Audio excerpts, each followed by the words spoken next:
Dalam nama Bapa dan Putra dan Roh Kudus. Amin. Allah yang Maha Kuasa dan Kekal, Engkau mengatur segala yang ada di langit dan di bumi. Maka kami mohon dengan rendah hati, dengarkanlah doa-doa kami umat-Mu dan berilah kami damai-Mu pada hari ini. Dengan pengantaraan Tuhan kami Yesus Kristus yang hidup dan berkuasa kini dan sepanjang masa. Amin.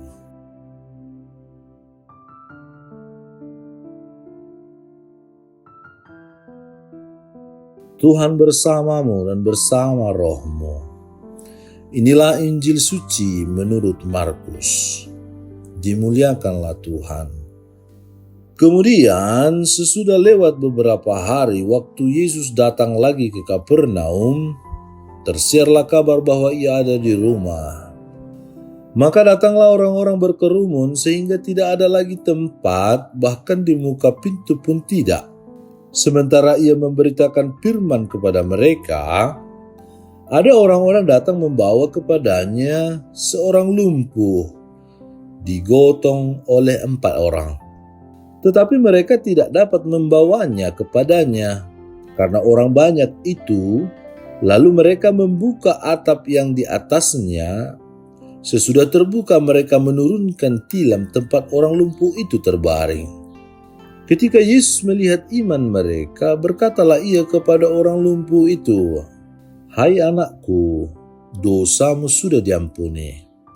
Tetapi di situ ada juga duduk beberapa ahli Taurat. Mereka berpikir dalam hatinya, "Mengapa orang ini berkata begitu? Ia menghujat Allah. Siapa yang dapat mengampuni dosa selain pada Allah sendiri?" Tetapi Yesus segera mengetahui dalam hatinya bahwa mereka berpikir demikian. Lalu ia berkata kepada mereka, "Mengapa kamu berpikir begitu dalam hatimu? Manakah lebih mudah? Mengatakan kepada orang lumpuh ini, dosamu sudah diampuni, atau mengatakan, bangunlah, angkatlah tilammu dan berjalan. Tetapi supaya kamu tahu bahwa di dunia ini anak manusia berkuasa mengampuni dosa." Berkatalah ia kepada orang lumpuh itu, "Kepadamu kukatakan, bangunlah, angkatlah tempat tidurmu dan pulanglah ke rumahmu." Dan orang itu pun bangun, segera mengangkat tempat tidurnya dan pergi keluar di hadapan orang-orang itu. Sehingga mereka semua takjub lalu memuliakan Allah, katanya, "Yang begini belum pernah kita lihat." Demikianlah sabda Tuhan. Terpujilah Kristus. Saudara dan saudari terkasih dalam Kristus Yesus.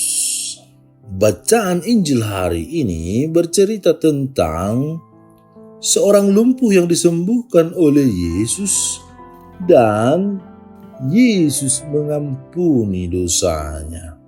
Melihat iman orang yang telah berusaha untuk menolong si lumpuh ini, ada 4 orang kita dengarkan tadi. Dan iman orang lumpuh ini, maka Yesus berkata, "Hai anakku, dosa-dosamu sudah diampuni." Orang lumpuh ini telah menjadi beban bagi para tetangganya.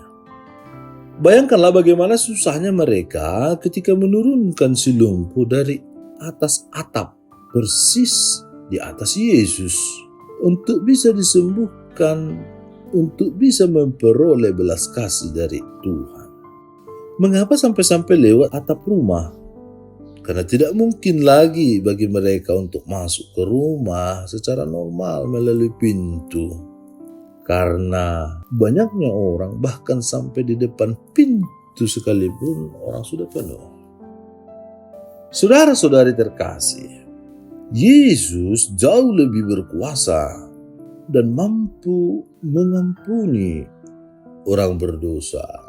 Karena ia adalah Mesias, putra Allah. Allah itu sendiri, Tuhan.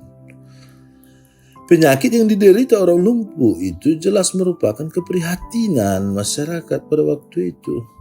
Tetapi Yesus menyembuhkannya dan mengembalikannya kembali kepada keluarga, ke tengah-tengah masyarakat dengan kondisi yang sehat dan mengalami kesembuhan fisik tetapi kesembuhan rohani. Ia mengalami kasih Allah, dosanya telah diampuni. Akan tetapi di tempat itu ada juga beberapa ahli Taurat. Mereka berpikir dalam hati bahwa Yesus menghujat Allah karena Allah sendirilah yang dapat mengampuni dosa seseorang menurut para ahli Taurat. Namun Yesus segera mengetahui hal itu dalam hati mereka. Yesus sedikit menentang mereka dengan berkata, "Hai anakku, dosamu sudah diampuni."